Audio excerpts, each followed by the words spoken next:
الآن بعد ما فتحنا الجيستيون دو سيرفر نذهب إلى سيرفر لوكال ثم إلى إيترنت إلى بطاقة الشبكة، ننقر مرتين نتحصل على بطاقة الشبكة، ثم نذهب إلى إلى ستاتيو ديتاي، نأخذ المعلومات فقط سأؤكد على المعلومات.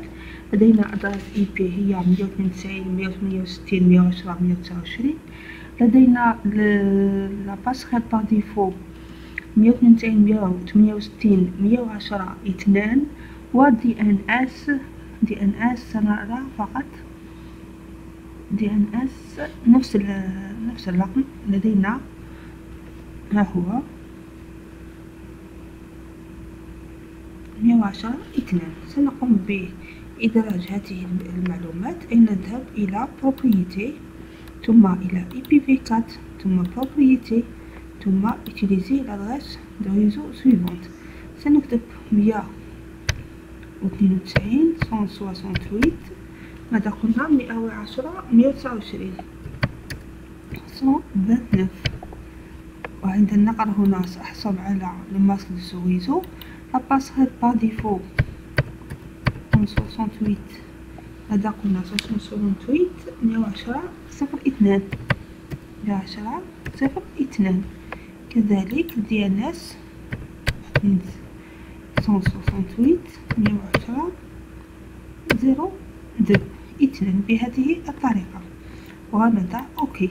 الآن فرمي ثم فرمي ثم نغلق هذا.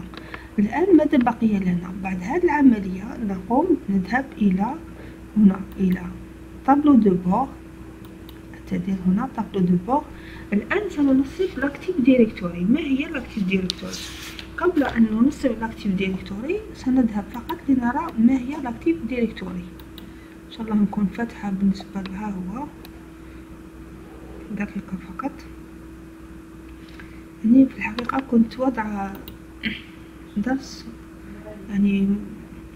كنت وضعته لكني لم أجده الآن. أكتيف ديريكتوري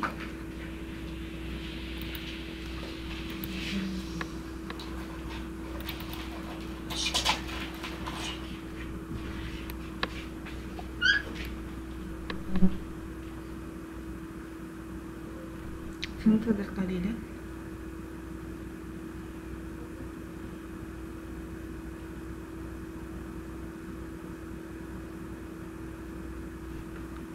أو نذهب من هنا مباشرة، لن أنتظر. أوفرير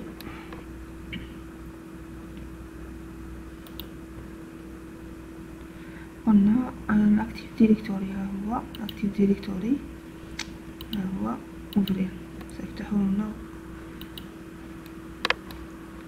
هكذا. سنرى ما هو الأكتيف ديريكتوري. Qu'est-ce qu'un Active Directory? L'Active Directory est un service d'annuaire créé par Microsoft en 1996 et destiné à être installé sur les Windows Server 2000, 2003, 2008, 2012 et 2016. هو عبارة عن سيرفيس دانيير، هو عبارة عن مهمة أو رول. ما هو دوره؟ كأنه يعني فهرس، ووضع من طرف شركة مايكروسوفت في 96. وضع بالنسبة لأنظمة التشغيل سيرفر 2000 2003، يعني حسب إصدارات 2008 12 حتى 2016. en stockant dans une base de données les renseignements relatifs aux ressources réseau d'un domaine. يعني هنا مثلا لدينا السيرفر هو عبارة عن كنترولور دو دومين، بالنسبة كل الحواسيب وكل المجموعة التابعة لذلك السيرفر التي تكون تابعة لذلك السيرفر تكون معلومات الخاصة بها في الأكتيف ديريكتوري. يعني الأكتيف ديريكتوري تحتوي المعلومات. قاعدة بيانات. ماذا تحتوي هذه قاعدة بيانات؟ les renseignements relatifs aux ressources du réseau، يعني معلومات خاصة بموارد هذا بالنسبة لهذه الشبكة أو هذا الدومين. Active Directory pour objectif premier de centraliser l'identification et l'authentification d'un réseau de poste Windows. Ces fonctions additionnelles permettent aux administrateurs de gérer efficacement une stratégie de groupe. مثلا لدينا مجموعة حواسيب ولدينا خادم ومجموعة حواسيب. يعني مثلا نعطي مثال بسيط، مثلا مجموعة ألف ومجموعة باء. مجموعة ألف كل واحد فيهم لديه كلمة سر، وكل هذه المجموعة تابعة يعني لجروب. هذا الجروب لديه بعض الخصائص الخاصة به. المجموعة الثانية لا تستطيع الاتصال بالمجموعة الأولى، ولكن تستطيع مشاركة بعض الملفات. يعني هنا كيف تستطيع؟ يعني l'identification. يعني l'identification عندنا المود باس، وكذلك هنا بعض بالنسبة مثلا لدينا ملف يستطيع الجروب المجموعة الأخرى تستطيع مثلا إضافة أو تغيير فقط أو إضافة فقط. الجروب مثلا مجموعة تستطيع التغيير، مثلا ان يوتيليزاتور في الجروب يستطيع الطباعة بهذه الطريقة. يعني هناك بالنسبة للبيانات والمهام تكون يعني منظمة. que contenir l'active؟ ماذا تحتوي l'active directory؟ l'active directory قبل أن نذهب هو عبارة عن مهمة نضيفها في نظام سيرفر.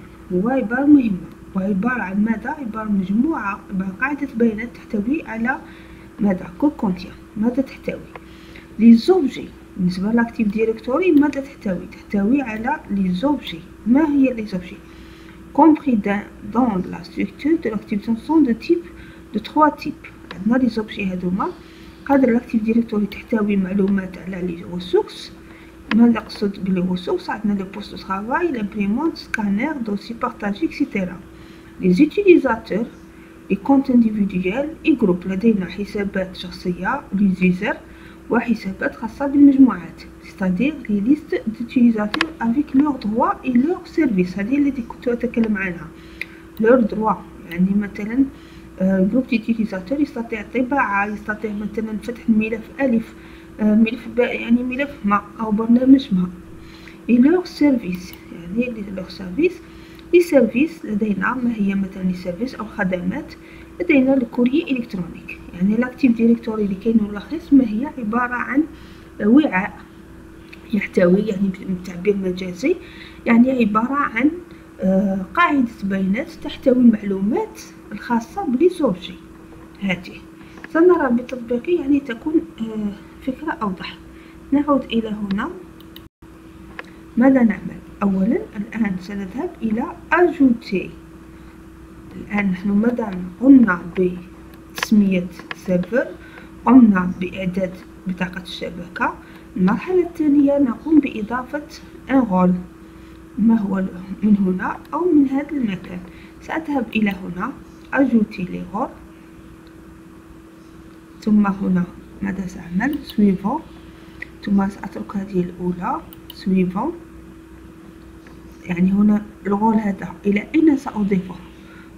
أضيفه إلى هذا السيرفر الذي اسمه PC سيرفر والذي عنوانه بهذا الشكل. سويفون. ثم ماذا أريد أن أضيف لسيرفيس هذه سيرفيس أكتيف ديريكتوري، يعني تحتوي كل هذه المعلومات. أجوتي لي فونكسيوناليتي ADDS هاي سيرفيس دومين أكتيف ديريكتوري. ADDS ستوك دي انفورماسيون à propos des objets sur le réseau et rendent ces informations disponibles pour les utilisateurs et les administrateurs du réseau. ثم ماذا نعمل؟ suivant.